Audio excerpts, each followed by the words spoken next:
Buenos días, estimados estudiantes de cuarto de secundaria.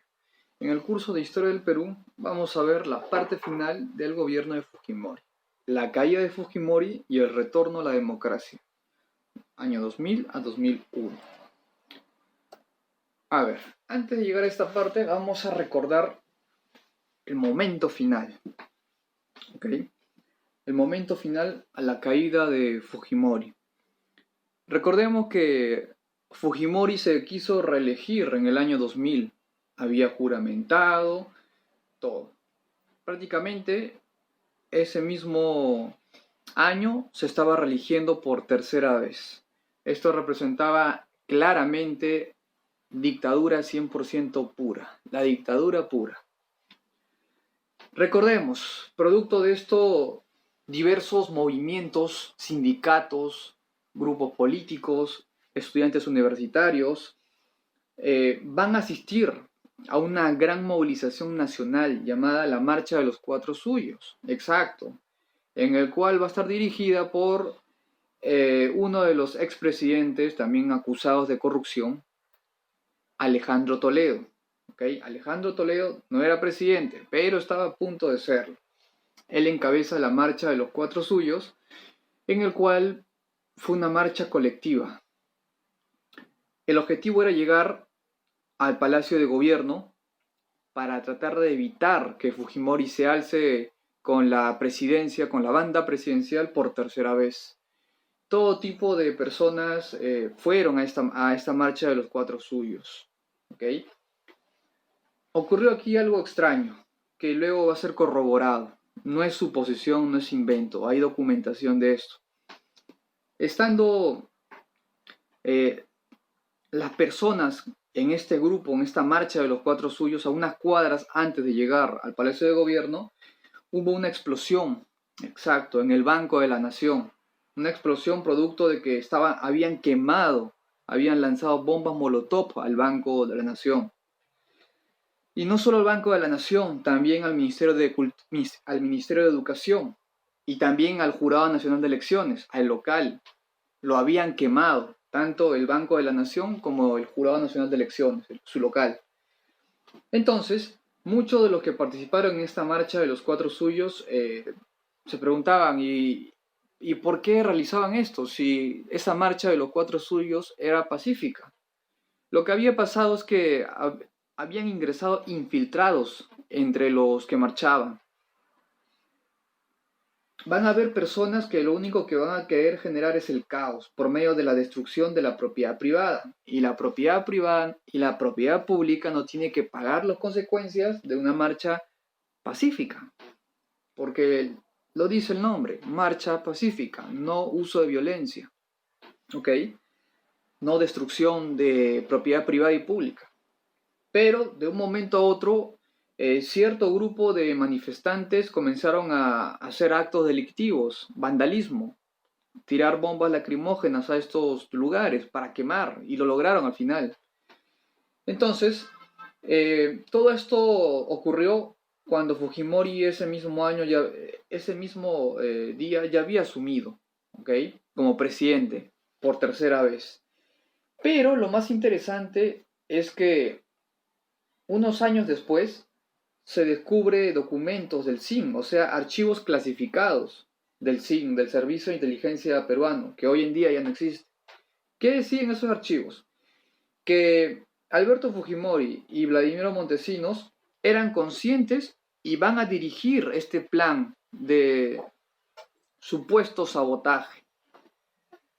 O sea, Vladimiro Montesinos va a dar la orden para que policías entren en el grupo de manifestantes y lancen estas bombas molotov. Y dice claramente que el objetivo era el Banco de la Nación, el Ministerio de Educación y el Jurado Nacional de Elecciones. El objetivo era quemar, causar vandalismo, desmanes, para que echen la culpa a los manifestantes. Ese documento es real, es un documento desclasificado del SINC. O sea, Fujimori y Vladimiro Montesinos eran conscientes de lo que hacía. Trataron de ellos mismos hacerse un auto boicot para que sea justificada el uso de la violencia y sea válida y legítima su elección, su reelección por tercera vez.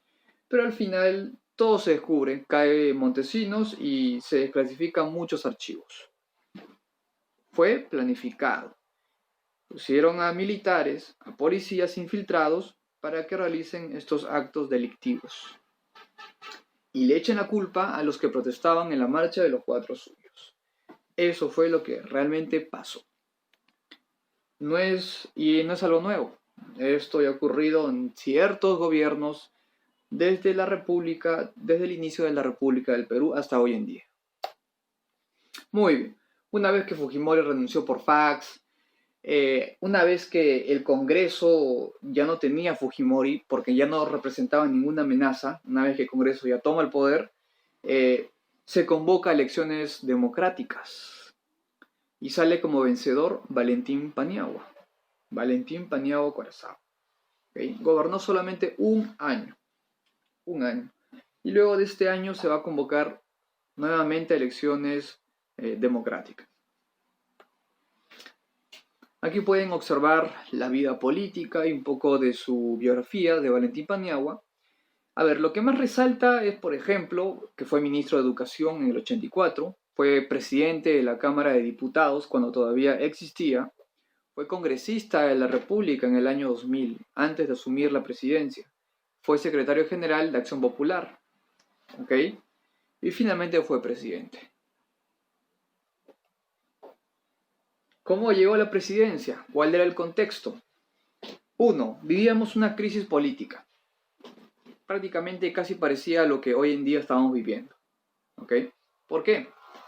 Fujimori se quería reelegir. La mayoría de peruanos estaba en contra de esta reelección.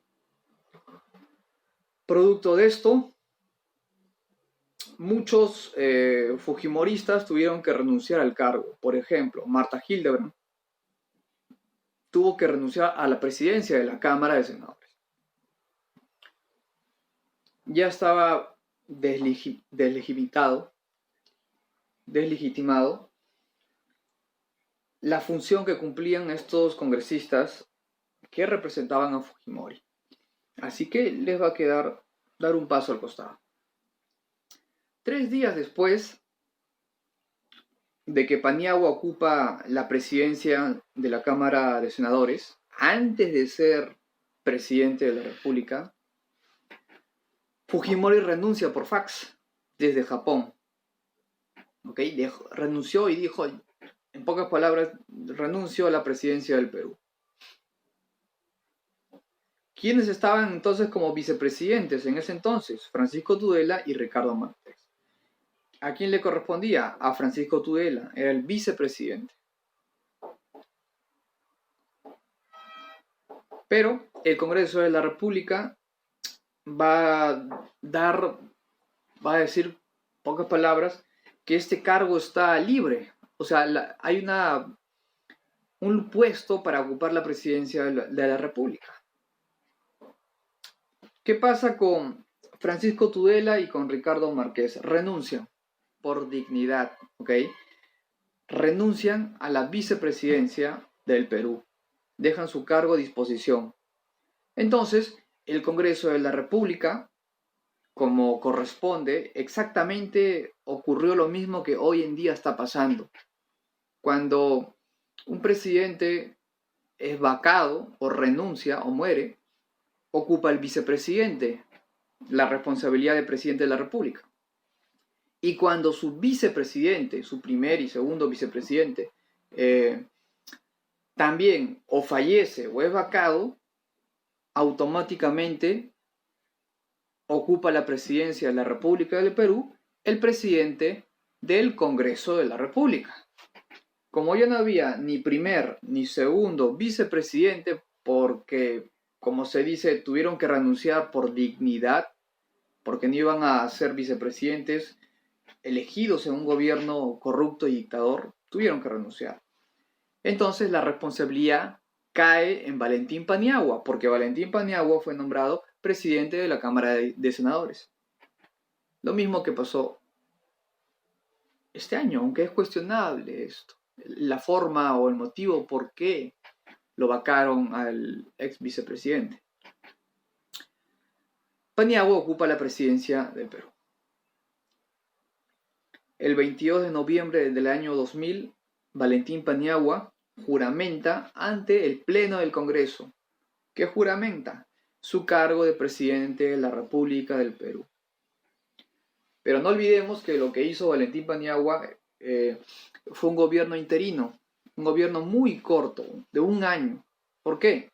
Porque en ese año se tenía que preparar a los futuros candidatos a la presidencia del Perú. Y eso demoraba cierto tiempo.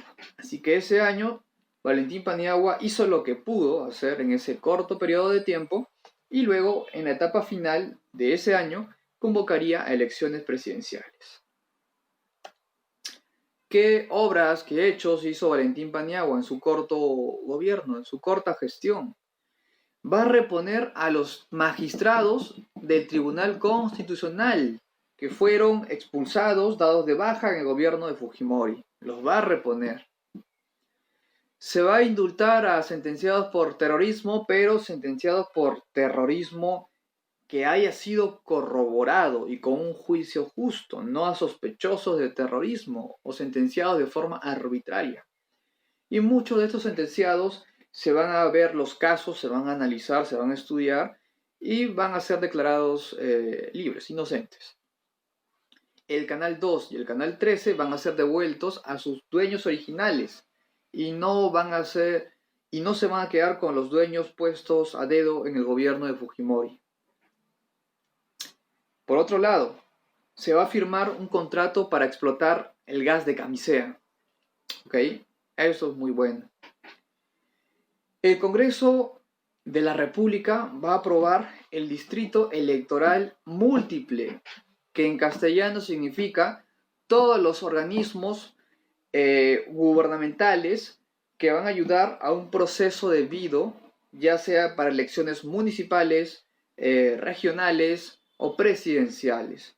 Son los diversos organismos gubernamentales autónomos sin injerencia del Ejecutivo o Legislativo o Judicial que van a ser los encargados de darle legitimidad, darle legalidad a los procesos electorales, ya sea para distritales, regionales, congresistas, presidentes.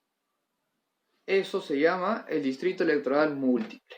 ¿Cuáles son? La OMPE, el Jurado Nacional de Elecciones y la RENIC. El 8 de abril se va a convocar elecciones, o sea, el 8 de abril vendría a ser la fecha donde ya acabe el gobierno de Valentín Paniagua y se convoca elecciones. De todos los candidatos quedaron dos, Alejandro Toledo y Alan García Pérez, pero se van a ir a una segunda vuelta y en esta segunda vuelta va a ganar Alejandro Toledo. Ganó las elecciones a la presidencia. Pero antes de ir a la parte final vamos a ver más hechos y obras ocurridos en su gobierno. Por ejemplo, en la parte social, en el gobierno de Paniagua, se crea la ley del canon minero. ¿Qué significa? Significa que desde que se crea esta ley del canon minero, todas las empresas mineras deben dar un porcentaje de dinero a la región en donde están extrayendo el mineral. Por ejemplo, si yo soy una empresa minera que estoy extrayendo oro, no sé, en Yanacocha, ¿ya? Vendría a ser Cajamarca. Yo tengo que dar un porcentaje de dinero de lo que extraiga de la venta de oro al gobierno regional de Cajamarca, al presidente regional de Cajamarca, y él se va a encargar de distribuir el dinero para tales provincias, distritos, etc. Para eso sirve el canon minero, y eso se gestiona en el gobierno de Paniagua. Algo positivo, sí, siempre y cuando se distribuya y se utilice bien, y no caiga ese dinero en manos que no debe caer. En la parte internacional, regresamos de nuevo a la Corte Internacional de Derechos Humanos. ¿Por qué? En el gobierno de Fujimori prácticamente habíamos roto relaciones con la Corte Internacional de Derechos Humanos, porque en el gobierno de Fujimori se violó todos los derechos humanos, todas las libertades, todo. Fue una clara señal de que no estábamos en la Corte Internacional de Derechos Humanos, no pertenecíamos por todo lo que ocurría en su gobierno. ¿Qué más? Se suscribió a la Declaración de Chapultepec, México. ¿Para qué es eso? ¿Qué ganamos con suscribirnos a la Declaración de Chapultepec? Libertad de prensa. Lo que no había en el gobierno de Fujimori, porque los medios de comunicación o estaban comprados o estaban perseguidos. Se firmó la Carta Democrática Interamericana de la OEA, ¿ok? Respecto a derechos, respecto a tener un papel o ser miembro de este organismo o ser un asociado.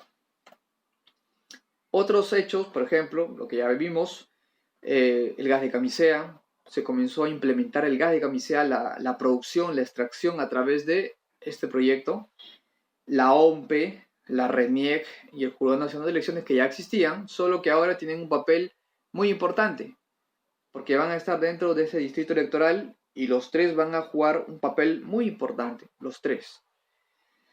Y en la imagen de abajo observamos Valentín Paniagua felicitando, dando la mano a Alejandro Toledo. Exacto. Muy bien. No olvidemos que en el gobierno de Toledo el movimiento de los cuatro suyos, la marcha de los cuatro suyos fue muy buena. El objetivo era perfecto, era bueno. Luchar contra la dictadura, luchar contra un presidente que mostraba la corrupción pura, a un presidente que no le importaba la vida de su población. Y al final se logró. Lo malo no es la marcha, lo malo es lo que va a hacer el expresidente Toledo. Encabezó una marcha muy buena, pero con el paso del tiempo este presidente incurrió en corrupción y hoy en día está siendo solicitado, están pidiendo la extradición de Estados Unidos de Toledo por muchos casos de corrupción. ¿Okay? Muchos, no uno, muchos casos de corrupción. Igual que el expresidente dictador Fujimori. Igual. ¿Okay?